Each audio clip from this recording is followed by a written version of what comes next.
Hi everyone, my name is Supriya Hardiha. Today we are going to discuss about the consumer buyer behavior, their types, and the buyer decision process. So, what the thing is, when it comes on types of buying decision behavior, the first thing which comes here, that is complex buying behavior. There are four types of behaviors on the basis of the differences between brands and their involvements, which can be high or low. As I told, the first is complex buying behavior. So in that case, what customer does is they are highly involved in that while making decisions, and there are very significant differences between the brands. The best example for this is whenever any customer or any person buys a home or any expensive thing where the high investment is required, so the customer is more conscious about it, about their decisions, because as I said, their high investment is required, so there are very high risk as well. So they are highly involved while making decisions, as well as there are many kind of attributes while making decisions they care about, such as if they are going for home, they're going to buy a home, then they will be they will be more concerned about the locality, how there are people living in, and there are many things, how the area is, and many more. And another example we can take here, whenever they buy something like diamonds, so the customer is highly involved because it's an expensive thing, but they're highly involved, but they don't know about the attributes, what kind of diamonds, what kind of attributes are required to buy a diamond. So this is the thing about the complex buying behavior, where customer has a very complex behavior while making a decisions. The next we come over here, that is dissonance reducing buying behavior. The dissonance reducing buying behavior is nothing but where it has a very high involvement of customer while making decisions, and there are very few differences between the brands. The best example here is when the customers they go to purchase a newly arrived LED TVs. They will not find many differences between the brands, but the price of the product and its technicality will make them involve more. So the technology is new, the price will go up and up, and they will be thinking that the product is good.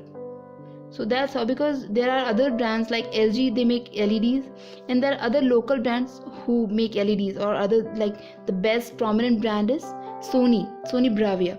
So people don't go much about their technicality, because Sony is a brand name, so obviously they think it's good, and they are ready to pay higher amount for the product.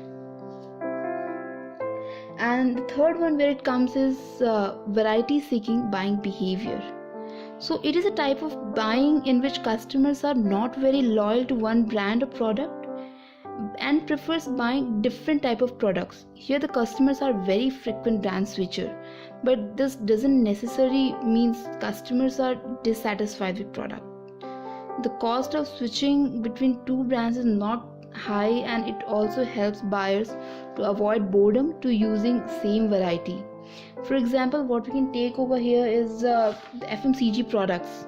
Suppose a person is going to a store buying a Maggi, however he just wants to buy a noodle, but as Maggi is a brand name, but if Maggi is not available at that time, they're ready to switch to the other products, and they're always ready to try the new things. Suppose the Yippee has come, and there are many more brands in noodles category. And the fourth one which is here, that is habitual buying behavior. It has a low involvement of customer, and there are very few differences between brands. So this is that kind of behavior of customer where they don't think much before buying the product, and involvement in decision making, as I said, it's very low. The product is perceived as commodity and doesn't provide much difference from its rivals. customer under this behavior goes for the products which they are buying regularly, where they don't give thoughts before buying it. The best example for this is the purchase of milk or bread in the nearby store is the example of habitual buying behavior. So this is about the types of buying decision behavior which customer have. And now we will come over the buyer decision process. So it goes through the 5 stages while making a decision from a customer's end to buy a product, which happens each and every day. For each and every product, customer make a decision for a product. So the first stage of this is need recognition.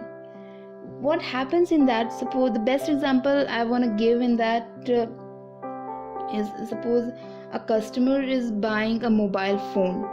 Like how you do if you're going to buy a mobile phone, so first you think like whether you have the need, or like you want to make a call, or you need some kind of special features on your phone like camera, more technicality, you can access mail, whether you can use it as a system or not. So these are the requirements which a customer they seek for. So according to these requirements, customer they feel there is a need for the mobile phone, or what kind of mobile phone they require. So that's the phase where the customer they recognize, they feel the need of the product. The second stage where the customer goes through, that is information search. Once they realize what they need, they start searching for the information, and unofficially what they do is they go to their friends, they ask what kind of mobile phones are available in the market, and or what kind of phones they are using, what is the price, what are the specifications, how it's responding, what are the reviews. There are so many things. And the other hand, the customer goes online as well. They go for other online things, websites like Flipkart, Amazon, and other, like now there's a new website that is Tata Click as well. So they go on to the many more websites, they check for the reviews, what the customers are using, they already leave their responses on that, whether it's good or not, how worth it is according to the price, and what are the options available within their budget.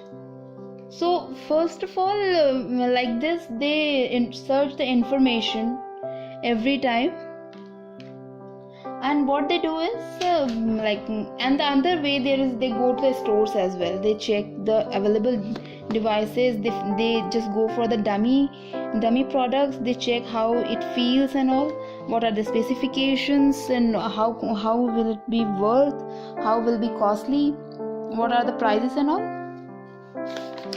And that's how they end up getting some alternatives, like it could be any of the number 5 or 6 or 10, it depends upon their priority.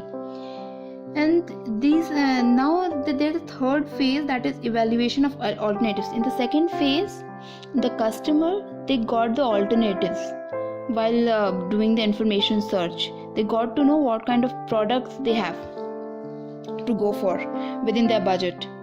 And now in this third stage, evaluation of alternatives, they filter the products according to their priority, what can be suitable, what can be in their budget, and what features they require really. And they shortlist few of the products into that. So this is actually the evaluation of alternative stage. Now the fourth stage is purchase decision. The purchase decision is nothing about customer choose at last one product which customer finalize to go for, and where the customer is ready to pay for that, and they are quite ready to buy the product, to opt for it. And at that stage, customer finally buys the product. And now we will come on the final stage where the customer has already bought the product, that is a post-purchase behavior. That is nothing about, that is about the experience of the customer when the product is really very new. Suppose the customer has already bought the phone and in next few months, like 1 or 2 months, customer will keep on thinking whether he has made a right decision or not, buying this mobile phone or the product, whether it is satisfying their needs or not, their expectation it is fulfilling or not, or it's completely dissatisfied for them. So these are the five kind of behavior or 5 kind of decision process stages where customer really goes through. So this is all about the consumer buying behavior. Thank you.